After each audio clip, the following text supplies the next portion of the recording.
Bom dia, amados irmãos.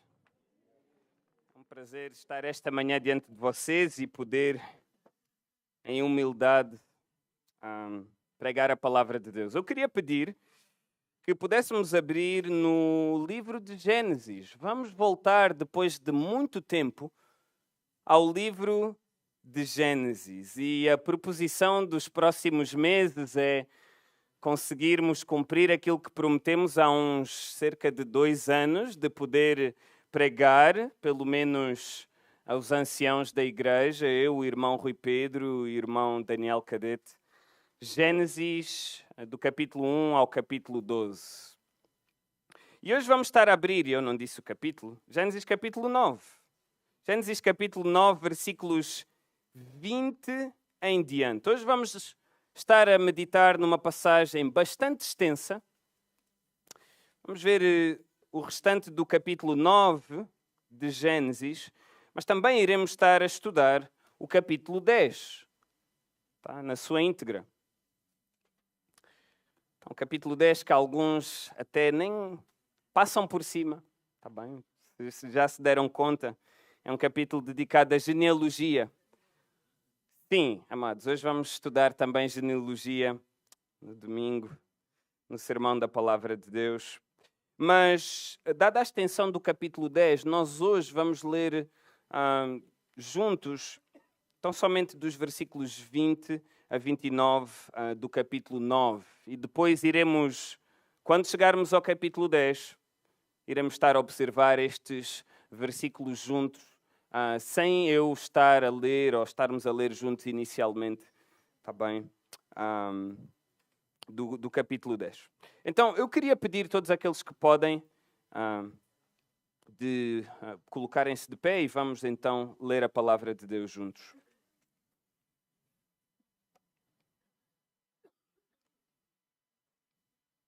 Diz assim a palavra de Deus em Gênesis 9, versículo 20. Sendo Noé lavrador, passou a plantar uma vinha. Bebendo do vinho, embriagou-se e se pôs nu dentro de sua tenda. Cam, pai de Canaã, vendo a nudez do pai, fê-lo saber fora a seus 2 irmãos. Então Sem e Jafé tomaram uma capa, puseram-na sobre os seus próprios ombros de ambos, e andando de costas, rostos desviados, cobriram a nudez do pai, sem que a vissem. Despertando Noé do seu vinho, soube o que lhe fizera o filho mais moço e disse: Maldito seja Canaã, seja servo dos servos a seus irmãos. E ajuntou: Bendito seja o Senhor, Deus de Sem, e Canaã lhe seja servo. Engrandeça Deus a Jafé, e habite ele nas tendas de Sem, e Canaã lhe seja servo. Noé, passado o dilúvio, viveu ainda 350 anos. Todos os dias de Noé foram 950 anos e morreu. Podem sentar-se, amados irmãos. Como muitos de vocês sabem, eu nasci em Angola. Eu há 32 anos nasci, mas basicamente só fui lá nascer. Tá bem? Eu vim para Portugal com 4 meses. Não me lembro de nada da minha infância lá em Angola. Mas eu sempre tive curiosidade de ir pesquisar mais sobre a minha árvore genealógica. A minha falecida avó, cujo último nome é Carvalho, sempre disse que eu tinha ascendentes de origem portuguesa. Então eu sempre tive curiosidade, ainda nunca o fiz, mas sempre tive curiosidade de ir à Torre do Tombo, que é ali perto da cidade universitária. É como se fosse um arquivo nacional, onde tu podes ir ali aos arquivos e pesquisar tudo aquilo que são as tuas raízes, a árvore genealógica, tentar encontrar rastros dos teus antepassados. Inclusive aqui irmãos do Brasil, se sabem de algum ascendente, algum parente, trisavô, tetravô que seja português, vocês podem ir à Torre do Tombo e investigar quem são os vossos tetravôs, trisavôs, se souberem o apelido. Falando de árvores genealógicas, Houve alguém nos Estados Unidos que fez um estudo sobre árvores genealógicas. Foi alguém que, e os nossos irmãos americanos, as pessoas ali nos Estados Unidos, estudam de muita coisa e é de grande valor para nós.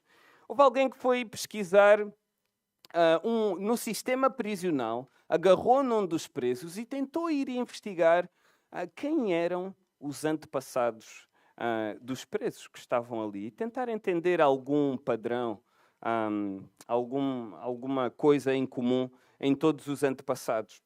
Então, este homem foi estudar a genealogia de um homem chamado Max Jukes.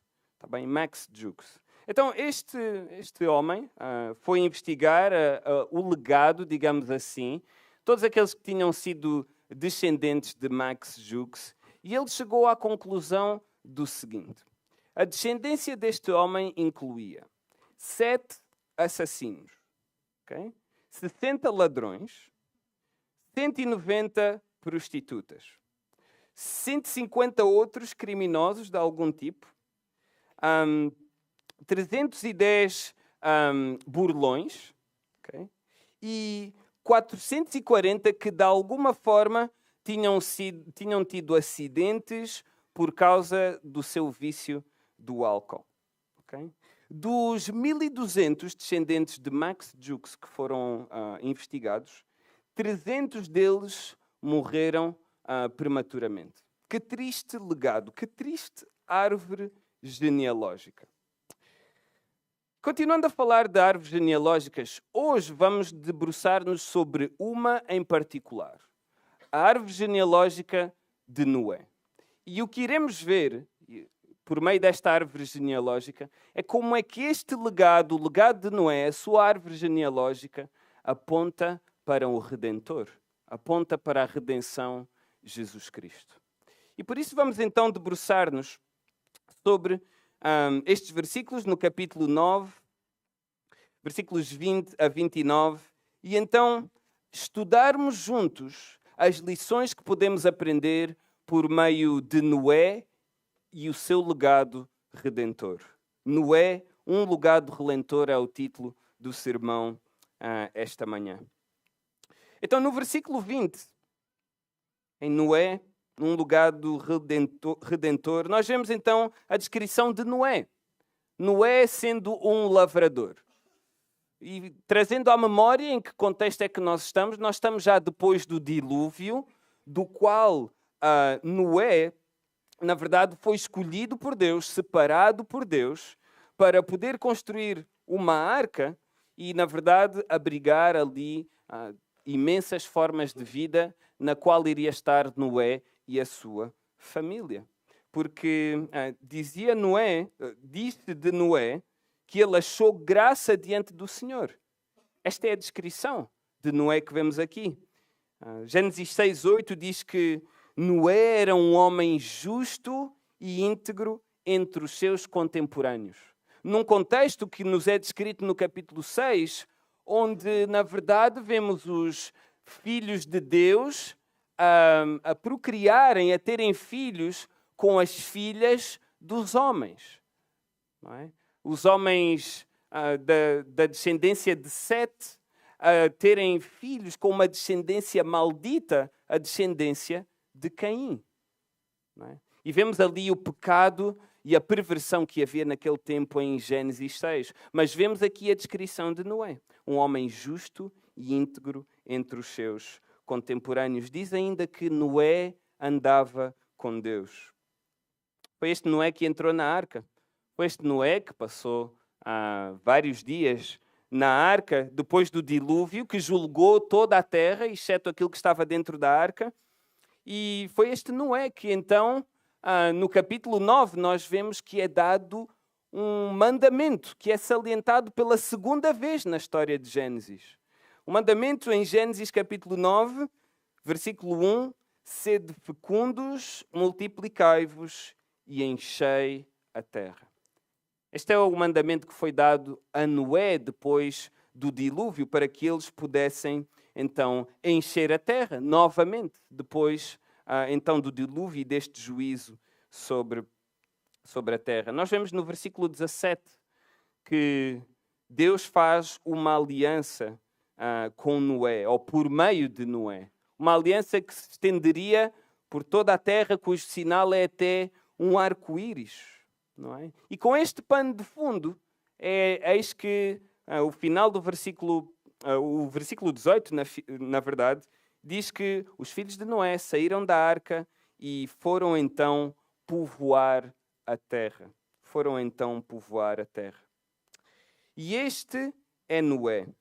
É este Noé do qual, no início, quando ele nasceu, quando lhe foi posto o nome, isto é extremamente relevante para aquilo que iremos ver hoje. Noé, quando nasceu, puseram-lhe este nome porque diziam: este nos irá consolar dos nossos trabalhos e da fadiga das nossas mãos, nesta terra que o Senhor amaldiçoou. Este é Noé, que vemos agora aqui no versículo 20, que está a trabalhar já depois do dilúvio, já de não haver inundação na terra e agora se proporem a povoar a terra. Ele é um mero lavrador, alguém que está a plantar uma vinha. Mas nós agora nestes versículos 20 e 21 nós vemos o pecado de Noé.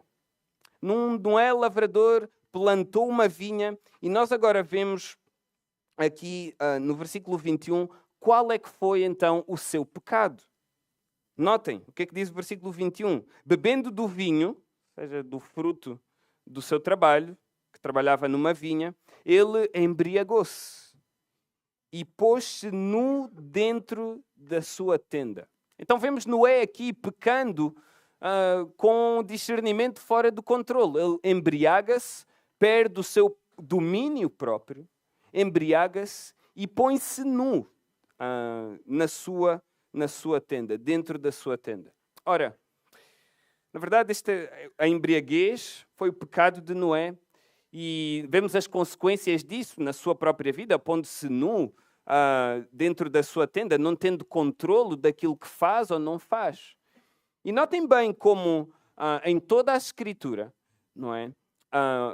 Especialmente em Gênesis, a nudez aparece sempre no contexto de pecado.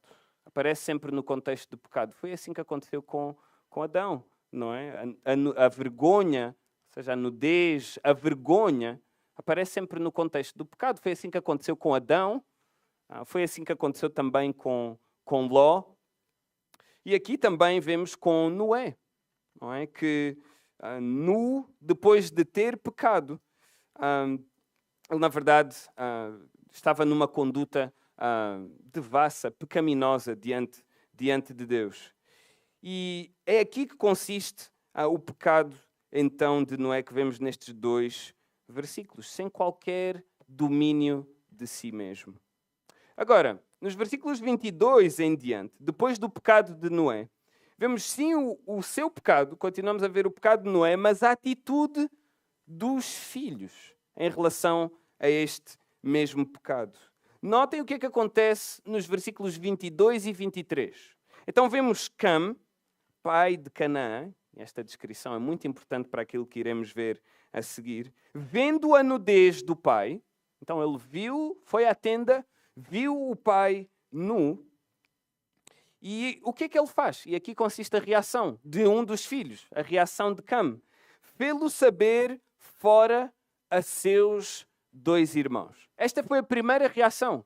Cam soube da nudez de Noé e foi lá fora contar aos irmãos.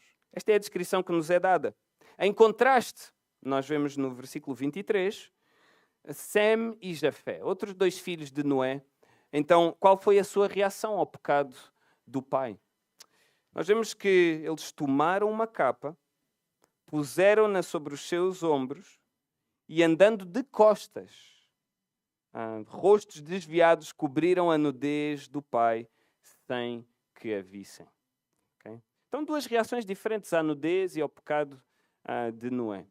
E aparentemente nós podemos passar por isto e não ver nada de relevante aqui. Mas esta atitude dos filhos de Noé traz-nos uma grande luz sobre aquela que deve ser a nossa atitude perante o pecado das outras pessoas.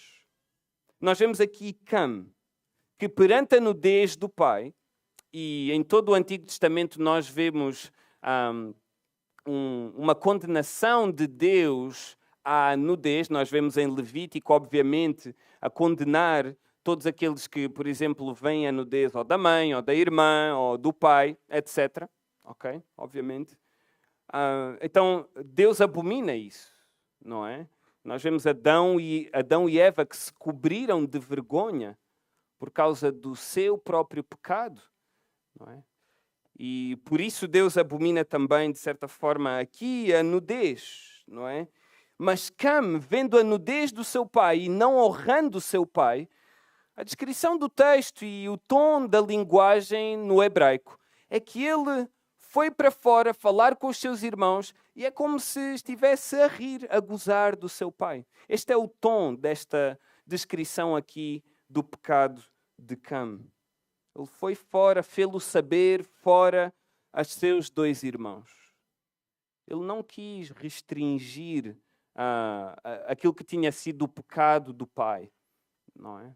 Ele foi proclamar aquilo que o pai tinha feito.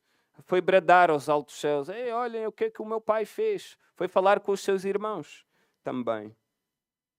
E notamos o quão gravosa foi a atitude de Cam, quando no versículo 23, os seus filhos, Sem e Jafé, têm uma atitude completamente diferente.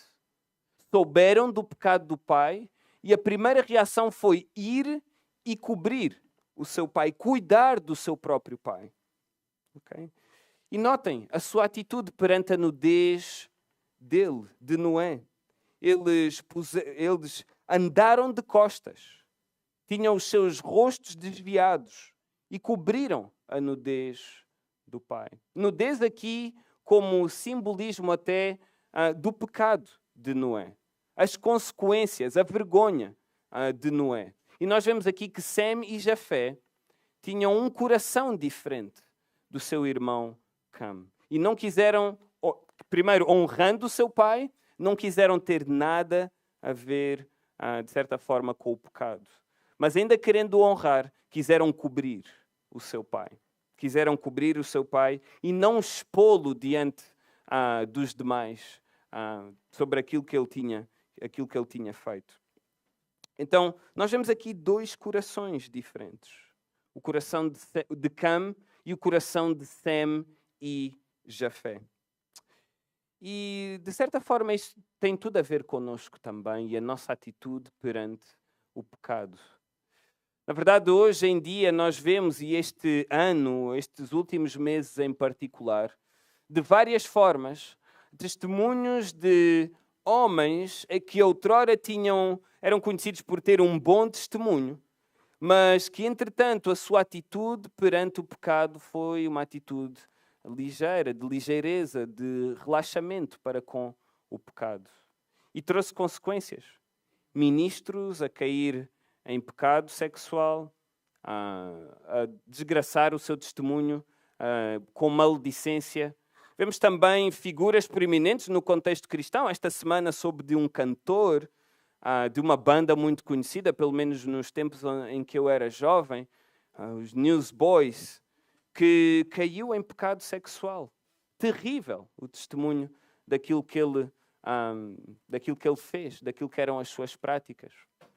E hoje em dia vivemos num tempo onde muitos que se dizem cristãos, muitas das que se dizem igrejas, têm a sua consciência cauterizada em relação ao pecado. Não são mais sensíveis à impiedade que está à sua volta. Ao invés disso, preferem compactuar com o pecado, ser cúmplices do pecado. Não é? Isto pode acontecer na privacidade, pode acontecer também, por exemplo, no nosso trabalho. Compactuarmos com o pecado dos nossos colegas, com a má forma de trabalhar deles, com as mentiras que dizem no trabalho. Ou os estudantes aqui presentes, vocês serem cúmplices dos pecados dos vossos colegas. Os vossos colegas, não temendo a Deus, copiam nos testes, fazem cábulas, vocês são cúmplices disso também. Sermos cúmplices também dos pecados da sociedade. Na escola dominical falámos da eutanásia, da perda do valor da vida humana.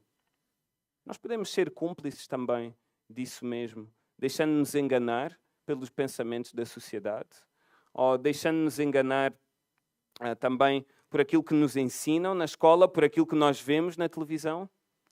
Nós passamos a compactuar de inúmeras formas com aquilo que a sociedade pensa e pratica. Mas, na verdade, a nossa atitude deve ser uma atitude de santidade, como hoje lemos em 1 Pedro. Sermos santos porque o Deus a quem tememos, Ele mesmo é santo e não compactua, não se mistura com o pecado. Essa deve ser a nossa atitude como filhos de Deus. Devemos ser conhecidos por andar na luz, como nos diz João na sua primeira carta. E é assim que nós seremos conhecidos como filhos de Deus e não mentirosos, por não andarmos na verdade. E é isto que vemos aqui também, por meio de Cam, Sem e Jafé. Cam, que compactuava com o pecado, que desonrou até o seu pai, não é? Mas vemos Sem e Jafé a nem sequer olharem para aquilo que era a figura do seu pai.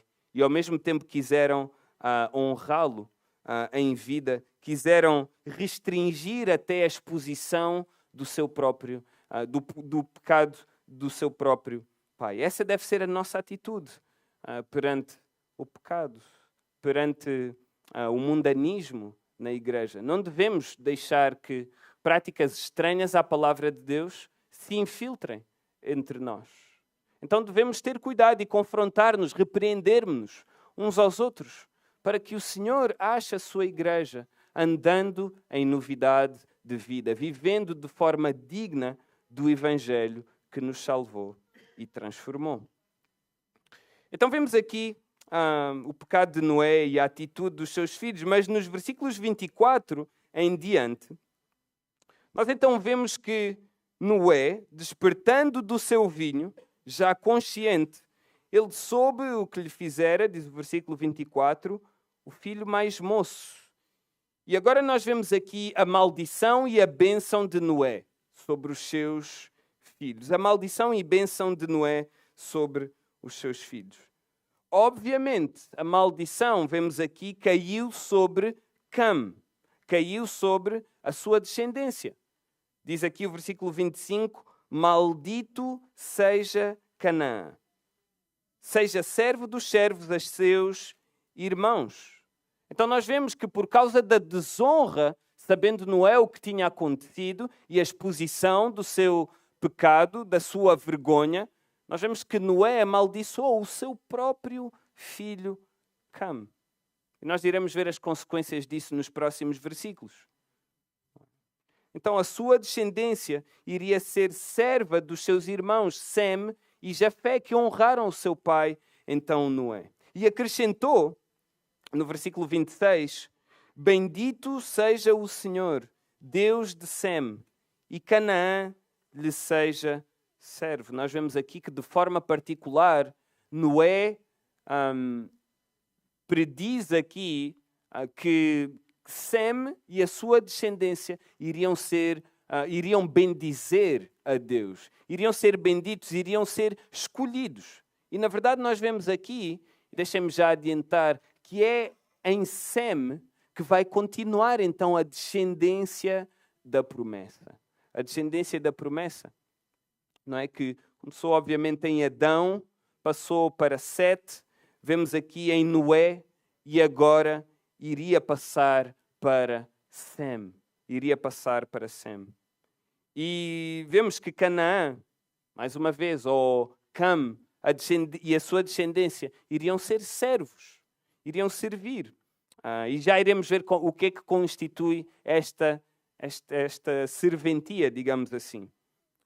No versículo 27 vemos o destaque também a Jafé. Num papel secundário, Jafé é engrandecido, aqui também é destacado, engrandeça Deus a Jafé e habite ele nas tendas de Sem. Isto aqui, Jafé e a sua descendência iriam estar sempre num papel secundário em relação a Sem. Não iriam ser malditos, nenhuma consequência iria haver para eles, mas iria estar sempre no papel secundário em relação a Sem. E Canaã, mais uma vez, e a descendência de Cam iria também servir, então a Jafé. Agora vemos aqui que o pecado traz consequências. Vemos aqui, o pecado traz consequências. Trouxe consequências para Canaã, trouxe até consequências, de certa forma, geracionais. Isto vemos ao longo de todas as Escrituras. Não é? O pecado do cabeça do lar, do cabeça da família, a trazer consequências até de forma geracional. Vemos isso explicitamente presente também na vida de Davi, por exemplo. Ainda que Davi era o homem segundo o coração de Deus, nós vemos que os filhos de Davi, muitos deles perseguiam, caíam em pecado sexual, quiseram até usurpar o reino. Então nós vemos as consequências a nível geracional do pecado no contexto da família. Mas também vemos as consequências da fidelidade, do buscar a santidade. Vemos isso também presente na vida da descendência de Sem e de Jafé. Então, escolher o caminho de Deus ou escolher o nosso próprio caminho tem consequências, tem efeitos para a nossa vida. E que possamos ponderar bem o que é que, na verdade, qual é o caminho que tu queres seguir esta manhã. Se queres seguir o caminho de Deus e obedecê-lo, e buscar a santidade, e buscar a Jesus Cristo, ou o caminho dos teus próprios desejos, dos teus próprios prazeres, não governados por Deus e pela sua palavra, mas governados pelos teus prazeres, pela vontade de Satanás na tua vida. Okay? Nos versículos 28 e 29, terminando esta secção do capítulo 9, nós vemos então Noé, que passado o dilúvio viveu ainda 350 anos. É como que um encerramento então do testemunho da vida de Noé. Todos os dias de Noé foram 950 anos. E então Noé morreu. E vemos aqui então o encerramento, digamos assim, do testemunho daquilo que foi a vida de Noé. Noé é um homem que começou bem, vemos o testemunho que ele era um homem íntegro no meio dos seus contemporâneos. E infelizmente vemos aqui Noé, nos seus últimos dias de vida, nas suas últimas alturas de vida, com um testemunho não tão fiel diante de Deus, não tão fiel, que isto nos encoraje também a pensar em que não importa tão somente começar bem na vida cristã, mas nós devemos ser fiéis em todo o tempo. Certamente iremos pecar, certamente iremos cair, e nós temos o perdão de Deus acessível a nós, que nos dá livremente quando nós o confessamos, mas que a nossa vida até ao final seja uma vida de fidelidade diante do Senhor. É isto que também devemos aprender com a vida de Noé no final do seu testemunho, então aqui. Depois, então, desta descrição do pecado de Noé, da atitude dos filhos, da maldição e bênção sobre os seus filhos, nós vamos agora entrar no capítulo 10, não é? Nesta genealogia, nesta árvore genealógica, bem característico dos escritos de Moisés, aqui no início de Gênesis, onde ele destaca a genealogia daqueles homens dos quais Deus separou para fazerem parte da promessa, parte daquele caminho, daquele legado redentor, no qual a serpente e a sua cabeça iriam ser esmagados. Disso nos fala Gênesis 3,16, do qual viria o Redentor, Jesus Cristo. Então, a todos aqueles que são parte da promessa, homens destacados e separados por Deus, nós vemos uma genealogia. Foi assim com Adão, foi assim com Sete, e é assim também com Noé. E agora nós, no capítulo 10, vamos então ver vamos passar por cima, não vamos ler de forma exaustiva todos os versículos. É bastante descritivo a cronologia e a genealogia, mas há coisas muito interessantes que nós devemos notar aqui nestes versículos. Primeiro que tudo, nestes versículos, nesta genealogia, nós vemos um legado de Noé. Dos versículos 1 a 32, este capítulo 10 descreve aquilo que foi o legado de Noé. E é caracterizado o legado de Noé por duas coisas. Duas coisas.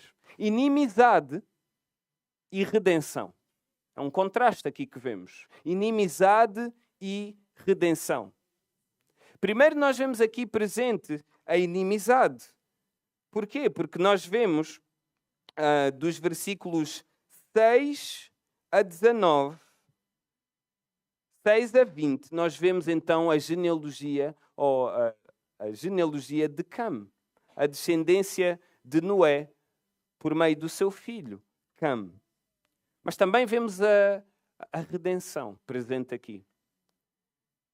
Descreve também, dos versículos 2 a 5, a genealogia de Jafé e os seus filhos. E de 21 até ao final, nós vemos então a genealogia de Sem. Okay? A subgenealogia de Sem, filho de Noé. Então, nos versículos 1 a 5, nós vemos então o destaque para Jafé. Que Noé, os filhos de Noé, Sem, Cam e Jafé, nasceram-lhes filhos depois do dilúvio. E dos 2 a 5 nós vemos então Jafé. Vemos a descrição da genealogia de Jafé. Então, por exemplo, só alguns destaques aqui. Vemos Gomer, e nos versículos 3 e 4 são destacados os filhos de Gomer. Na verdade, os filhos de Jafé são só destacados Gomer e Javã. Não é?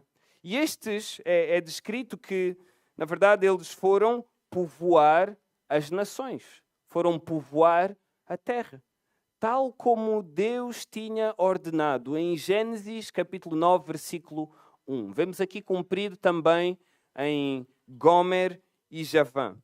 E vemos aqui alguns destaques. Por exemplo, nos filhos de Javã, vemos aqui Tarsis. E Tarsis está a falar da Península Ibérica. É assim que é descrita Tarsis também no livro de Jonas. Está a falar da longínqua, de acordo àquele contexto, Península Ibérica. Está a falar também aqui de Quitim, o Chipre, só para dar algumas referências geográficas aos irmãos.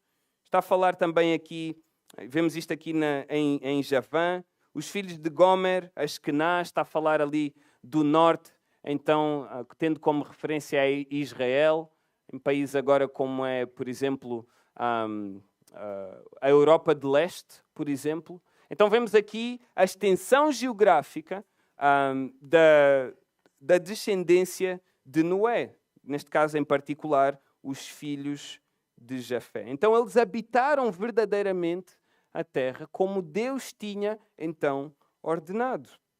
E isto é comum aos 3 filhos de Noé também. Também dos versículos 6 em diante, versículos 6 a 20, nós vemos então a descendência de um dos filhos de Noé, Cam. E é interessante notar aqui o que é que nós temos sobre Cam. Então, notem bem Cam e o retrato da inimizade nestes versículos aqui. Então vemos os filhos de Cam, Cush, Misraim, Pute e Canaã. Tá bom?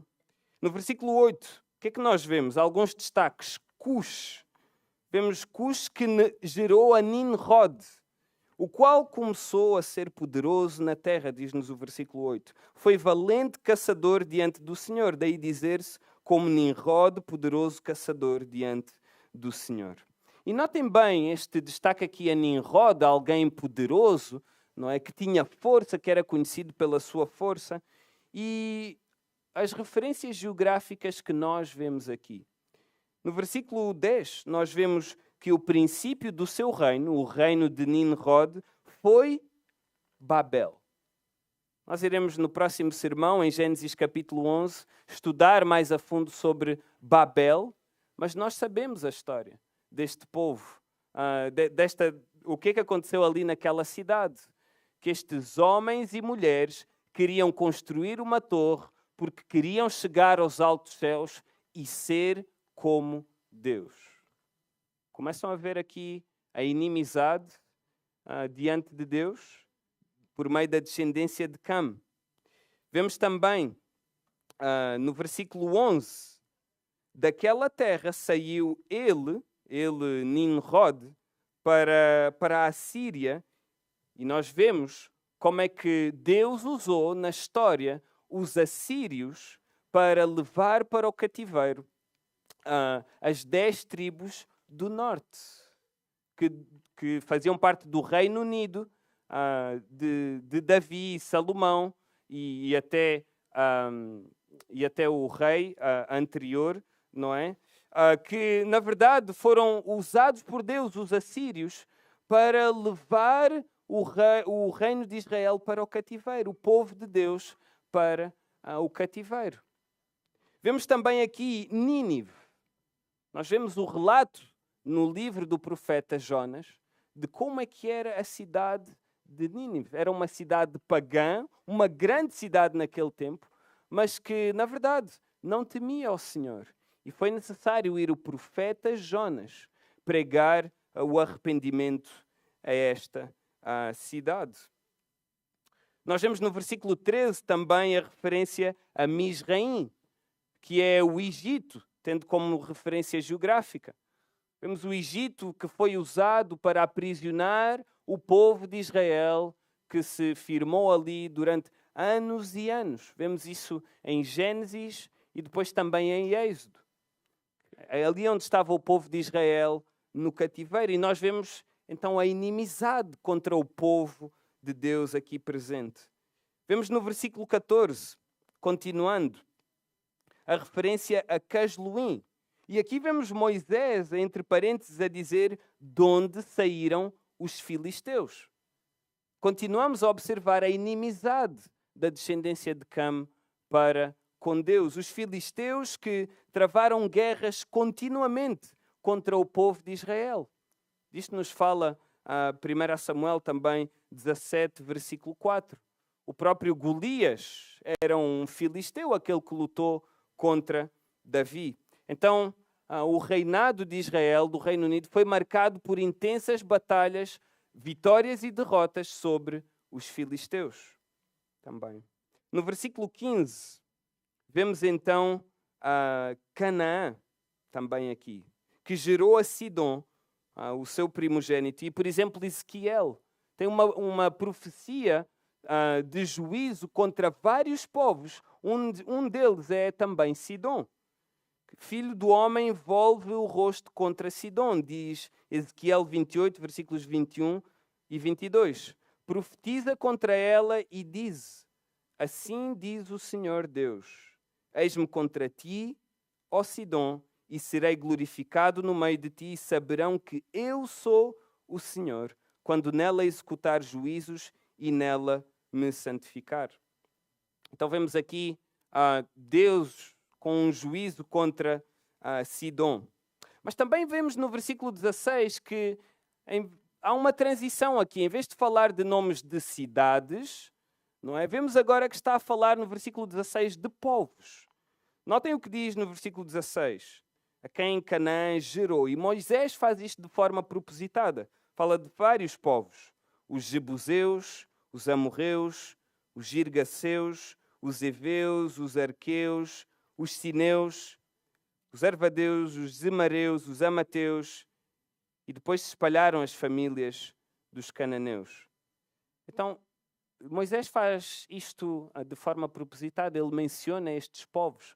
Lembrem-se que Moisés está a escrever o livro de Gênesis antes, o Pentateuco, antes do povo entrar na terra prometida. Para que o povo de Israel, ao entrar na terra prometida, a terra de Canaã, eles pudessem lembrar dos feitos de Deus e da glória de Deus. Para que eles pudessem temer a Ele e viver como o povo escolhido de Deus, dessa mesma forma, em santidade, não se misturando com os outros povos. E Moisés destaca isto aqui, o versículo no versículo 16, estes povos, de forma propositada, para lembrar a aliança que Deus tinha feito, não só com Noé, mas também com Abraão. Deixem aqui uma marca, por favor, em Gênesis capítulo 10. Abram em Gênesis capítulo 15.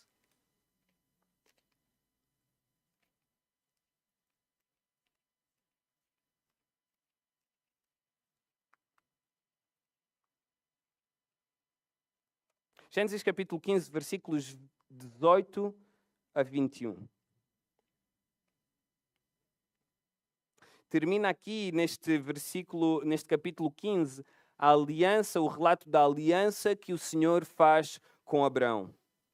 E diz assim a palavra de Deus em Gênesis 15, 18 a 21. Naquele mesmo dia fez o Senhor aliança com Abraão, dizendo: à tua descendência, ou seja, aos descendentes de Abraão, dei esta terra. O Senhor afirma que esta terra será da descendência de Abraão. E que terra estamos a falar? Desde o rio do Egito até ao grande rio Eufrates. E ele descreve agora os povos que estão nesta terra. O Queneu, o Quenezeu, o Cadmoneu, o Eteu, o Ferezeu, os Refaíns, e notem agora, o Amorreu, o Cananeu, o Girgazeu e o Jebuseu. Okay? Então, Moisés dá destaque a estes povos para referir que, na verdade, Canaã e a possessão da terra de Canaã, ali em Gênesis 10, iria ser possuída pelo povo de Deus, Israel. E nós vemos isso expresso na descendência de Cam, na descendência maldita, então, do filho de Noé.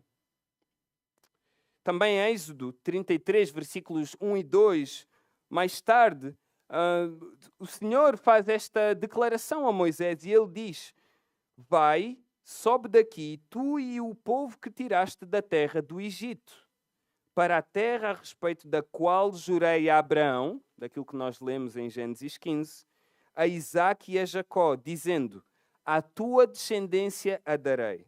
Enviarei o anjo diante de ti, lançarei fora os cananeus, os amorreus, os heteus, os ferezeus, os heveus e os jebuseus. Esta é a promessa que Deus faz também e salienta a Moisés. E tudo começou aqui, na expansão na terra. Tudo começou também na maldição sobre Cam, o filho de Noé. Voltando nós para Gênesis capítulo 10, nos versículos 19 em diante, nós também vemos referências à inimizade da descendência de Cam. Notem o versículo 19.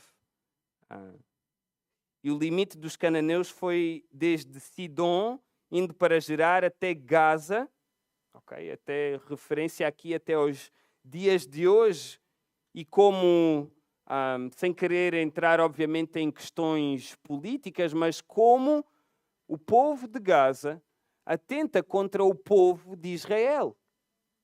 Tudo remonta até esta altura e à descendência de Cam. Notem também, continuando, indo para Sodoma e Gomorra. Todos nós conhecemos aquilo que aconteceu nestas duas cidades. Até Admá e Zeboim, que foram alvo de juízo de Deus por causa da iniquidade, do pecado, do grande pecado destas cidades. Isto faz parte da maldição, da característica de se afastarem de Deus, da descendência de Cam, da descendência de Canaã. Não é? Então, no versículo 20, vemos então finalizada a descendência de Cam, de Canaã, que habitavam também elas, mas de uma forma maldita, a terra. Agora, nos versículos 21 em diante, até aos versículos 31, nós vemos também a descendência de Sem. Certamente já ouviram falar como referência ao povo de Israel, como os semitas. Então isso tem a ver com Sem. Semitas vêm de Sem. Okay? A descendência, o povo israelita sendo semita, são descendentes de Sem. E nós vemos aqui então a descendência da promessa. A descendência da promessa. Nós vemos aqui nos versículos 23, por exemplo, primeiro no versículo 21, Sem, que foi pai de todos os filhos de Éber. É daqui desta palavra no hebraico, do nome Éber, de onde descende a palavra hebreu ou hebraico. Tá bom? É um derivado desta palavra Éber no hebraico, que dá o nome então ao povo de Israel, os hebreus. Não é? Vemos também nos versículos 23, passando de relance sobre a descendência da promessa, a descendência de Sem, os filhos de Arã. Vemos aqui os filhos de Arã e o primeiro deles, Uz. Agora, Uz, se vocês estão lembrados, faz referência a um homem das Escrituras, Jó. Jó, em que Jó, no capítulo 1, versículo 1, ele é descrito como um homem íntegro diante de Deus. E ele era um contemporâneo, mais ou menos, de Abraão. Então nós vemos que o temor do Senhor era sobre a descendência de Sem, de tal forma que nós vemos consequências disso, efeitos disso, na vida de Jó. Um homem íntegro diante de Deus. Isto nos diz Jó, versículo 1, capítulo 1, versículo 1. Não é? No versículo 24, destaque também para Arxafade. Foi por meio dele que, filho de Sem, foi por meio dele que a promessa feita a Noé continuou. É ele, Arxafade, que aparece na genealogia de Jesus, em Lucas 3, versículos 36. Vemos também Éber aqui, no qual nasceram 2 filhos, Peleg e Joctã. Foi por meio também de Éber que a terra se encheu, não é? De acordo com aquilo que tinha sido prometido e comandado a Noé. E é daqui, como eu já tinha dito, que deriva a palavra hebraico. Então, passando por de relance, nós vemos aqui então a descendência da promessa, a descendência de Sem, que é reservada. Moisés reserva os últimos versículos desta genealogia para falar então e destacar a promessa que iria vir por meio da descendência de Sem, que é o nosso Redentor, Jesus Cristo, o qual vemos na genealogia de Lucas, que é por meio desta descendência que mais tarde, décadas mais tarde, vem então, centenas de anos mais tarde, vem Jesus Cristo. Não é? O que é que podemos aprender mais sobre esta genealogia? Ainda que pode parecer chato estudar todos estes nomes e nós não nos detivemos ao detalhe sobre todas elas, o que é que nós podemos aprender então sobre esta genealogia? Está a falar de uma genealogia que transmite um legado que foi passado. Nós analisamos a maldição de Noé e a bênção de Noé sobre os seus filhos e os seus efeitos. E nós vimos estes efeitos aqui também por meio da genealogia, por meio dos lugares e referências geográficas e aquilo que povos fizeram de bom, de bênção ou de mau, de pecado diante do Senhor também.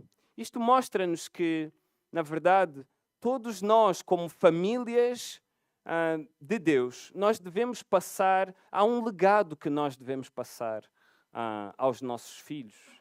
Há sempre um legado que fica, que vai ter efeitos bons diante de Deus e efeitos maus, irá ter consequências, não é?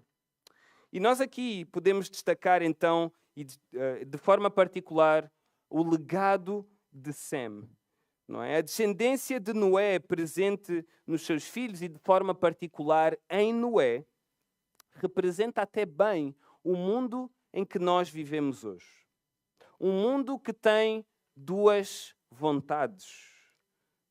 Tem 2 grupos de pessoas. Aqueles que rejeitam a Deus, rejeitam a sua palavra e se rebelam contra Ele, preferindo agradar aos seus próprios prazeres. Nós vemos isso aqui presente nesta genealogia e na pessoa de Cam e do seu filho Canaã e toda a sua descendência. Do outro lado da moeda, neste mundo que aparenta não ter solução, não ter solução para as guerras que se iniciam a cada semana, aos conflitos que não querem terminar, aos conflitos entre governantes, às tragédias sobre pessoas e aos desastres que assistimos nos telejornais, que faz os homens perguntarem aonde está Deus? Bom, é o Todo-Poderoso, o nosso Deus, o Criador dos céus e da terra, que está em controlo de toda a história. E que no meio da maldição de Canaã, ele oferece a salvação por meio de Sem, os semitas, da qual irá surgir, como eu disse, Jesus Cristo, o descendente de Noé. E é o cumprimento da promessa que foi feita quando foi dado o nome ao próprio Noé. Lembrem-se de Noé? O que é que quer dizer Noé? Este nos consolará dos nossos trabalhos e das fadigas das nossas mãos, nesta terra que o Senhor amaldiçoou. E é por meio de Noé e da sua descendência que nós vemos que surge o descanso de Deus para as nossas almas. Não um descanso que se limita a esta terra. É mais do que um descanso físico, mas é o descanso das nossas almas, que vem por meio de Jesus Cristo. É Jesus Cristo que diz em Mateus 11, 28 a 30, deixem-me ler, não precisam de abrir: vinde a mim, todos os que estáis cansados e sobrecarregados, e eu vos aliviarei. Tomai sobre vós o meu jugo e aprendei de mim, porque sou manso e humilde de coração, e achareis descanso para a vossa alma. Porque o meu jugo é suave e o meu fardo é leve. Então, Deus conhece os vossos corações. Talvez eu conheço alguns de vocês e das situações que estão aqui a passar, mas talvez tu hoje entraste aqui no culto esta manhã com um grande fardo diante de ti, com um grande fardo da tua alma. Talvez algo físico que estás a passar, talvez alguma situação familiar que te custa a resolver, algum conflito que perdura com o chefe do teu trabalho. E é assim que tu chegas aqui afadigado. Talvez tu chegas aqui sem esperança. Não sei se é a primeira vez que estás aqui, mas vens aqui à procura de esperança, à procura de um consolo que por anos e anos tentas encontrar e não consegues. Lutas com os teus pecados e não consegues resolver pelas tuas próprias mãos. Mas é por meio de Jesus Cristo, o descendente de Noé, no qual podemos encontrar o descanso para as nossas almas. Se estás cansado e sobrecarregado esta manhã, Jesus Cristo é o único que te pode aliviar. Vai até Ele. Vai até Ele prostrado, humilhado, nas tuas misérias, reconhecendo que não há outro que te pode dar descanso. Não há outro que pode oferecer a água da qual jamais irás ficar saciado.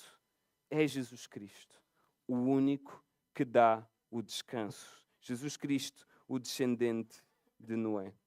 E para aqueles que confiam em Jesus Cristo como Senhor e Salvador, há um descanso reservado para nós. Não só um descanso que podemos desfrutar já, neste momento, por meio da salvação em Jesus Cristo, mas há um descanso reservado para nós, um descanso eterno. E Hebreus, capítulo 4, fala desse descanso eterno. Versículo 9 e 10 diz: portanto, resta um repouso para o povo de Deus. Ainda que podemos viver aliviados no presente das nossas cargas, a realidade é que há um mundo caído ao nosso redor. Vivemos em constante luta contra a nossa carne. Mas anima-te, ainda há um descanso para o povo de Deus, um repouso para o povo de Deus. Diz o versículo 10, porque aquele que entrou no descanso de Deus, também ele mesmo descansou das suas obras, como Deus das suas. Esforcemo-nos, pois, por entrar naquele descanso, a fim de que ninguém caia, segundo o mesmo exemplo de desobediência. Então, a exortação aqui do autor aos Hebreus é que, no momento presente, tendo nós já sido alvo do descanso da salvação em Jesus Cristo, nós nos possamos esforçar em santidade.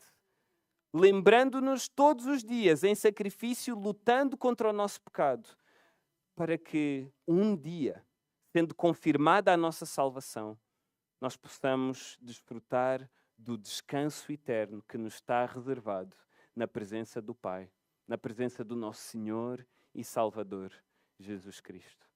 É disto também que nos fala a descendência de Noé. Este legado redentor que leva ao descanso das nossas almas.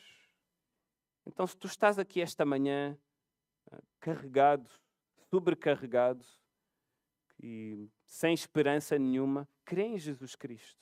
Hoje é o dia da salvação.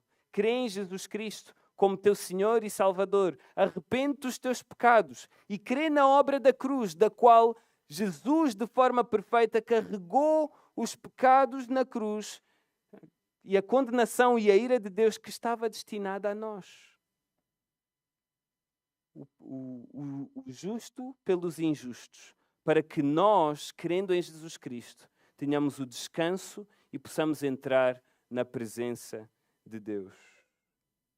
Mas também há um descanso que está prometido àqueles que amam a Deus, àqueles que se rendem a Jesus Cristo. E pensar no legado redentor de Noé é pensar também no descanso eterno e que Ele nos motive hoje a viver em santidade. Falando de um legado redentor, é também falar do legado de Jonathan Edwards. Eu falei de árvores genealógicas. Falei da árvore genealógica de Max Jukes. Mas é interessante notar que Jonathan Edwards, talvez um dos grandes teólogos da história dos Estados Unidos, ver o seu legado de piedade e de fidelidade a Deus, um legado próspero. O seu legado e da sua esposa, Sarah Edwards. Houve alguém que também foi fazer um estudo sobre o legado de Jonathan Edwards. E notem bem o que é que a fidelidade de Jonathan Edwards, e nós podemos ver isso no seu compromisso, desde tenra idade, com as suas resoluções de viver para Deus em todo o aspecto da sua vida. E vemos o fruto disso manifesto na sua descendência. Notem o que é que os descendentes pessoas tiveram a oportunidade de estudar, que áreas ocuparam. Então, a descendência de Jonathan Edwards, ao contrário da descendência de Max Jukes, que eu mencionei, tem 13 presidentes de universidades, 65 professores de universidades, 75 militares, oficiais do exército, 80 oficiais públicos do Estado, 60 autores de livros, 60 doutores, 30 juízes, 100 pastores, 100 advogados, 3 senadores dos Estados Unidos e um vice-presidente dos Estados Unidos. Então vemos aqui, na vida de Jonathan Edwards, um legado também de redenção, de prosperidade para as nações. Não é? E que assim seja também para nós, igreja, que por meio da fidelidade, assim como Sem e Jafé, as nossas famílias possam ser abençoadas pela nossa fidelidade ao Senhor.